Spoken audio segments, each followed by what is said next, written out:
la chaîne d'origine du moteur. D'accord? La chaîne de vélo. Ah bah merde, elle est plus grosse. On va vous montrer cette belle 508 de 2020 qui a été achetée en 2022 par ces heureux propriétaires. Enfin, heureux, qui étaient heureux à la base. Et qui sont un petit peu maintenant remontés. Ils vont vous expliquer pourquoi. Qui commence? David ou Patricia? Honneur aux dames.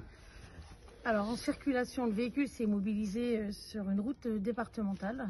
Donc, je roulais en allure modérée et je ne pouvais rien faire. Le véhicule, un arrêt brutal. D'accord. À partir de là, j'ai fait venir une dépanneuse. Le véhicule a été mené au premier garage où j'ai eu cette panne de véhicule. D'accord. Et à partir de là, on est rentré dans ce problème des moteurs Blue HDI. D'accord. Elle avait combien de kilomètres la voiture? Elle avait 96 000 km. D'accord. Donc, quand vous l'avez acheté, vous...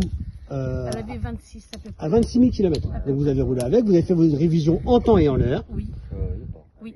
On avait fait C'est sûr? Oui, c'est certain. C'est certain. Donc, vous avez ramené la voiture dans un garage Peugeot. Peugeot. Peugeot. C'est vous de le dire, hein, c'est pas moi de le dire. Hein. Dès qu'on est arrivé, le mécanicien nous a dit c'est la chaîne d'entraînement des pistons. On a le même véhicule que le vôtre dans notre cour de garage. D'accord. Donc on sait ce qui se passe. Je leur ai dit ne démontez pas. Surtout ne démontez pas. On attend d'abord l'avis de Peugeot. D'accord. Alors je vais te couper 30 secondes Patricia. Quand tu démontes une voiture ou quand tu remontes une voiture, il faut un OR. S'ils ne font pas signer d'OR, normalement ils auraient dû remonter la voiture. C'était leur problème à eux. Mais vous allez voir demain dans quel état ils vous ont donné la voiture. Ça va être marrant. Je pense qu'ils ne sont pas très contents. Ni l'un ni l'autre.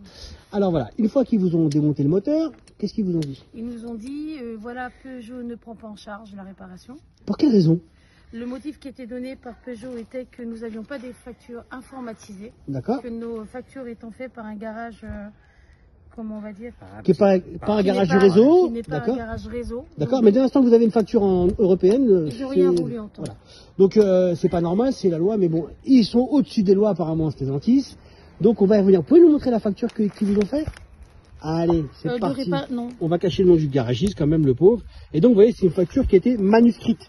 Et parce que c'est manuscrit, donc c'est une facture de révision, comme ça a été manuscrit, ils ont refusé de vous prendre la garantie. Voilà. C'est ça apparemment. Donc vous avez acheté une voiture à combien vous l'avez payé? À peu près dans les 35 000 euros. 35 000 euros. Vous payez encore un crédit ou pas? Ah bah, 509 euros par mois. 509 euros par mois. Depuis combien de temps on roule pas la voiture?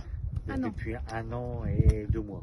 1 an et 2 mois, 509 euros multiplié par 14 mois, faites le calcul. Donc vous avez vu, sur cette histoire-là, sur une voiture qui est quand même en super état, hein. On parle pas d'une poubelle, hein. Ces pauvres gens n'ont pas de solution et ils souffrent le martyre. Est-ce que c'est normal? Je vous pose la question. Donc demain, vous allez voir, on va vous expliquer pourquoi la voiture, elle est dans cet état et dans quel état ils l'ont rendue. Vous allez voir, c'est magique. Et on vous parlera bien sûr des petites chaînes toutes fines.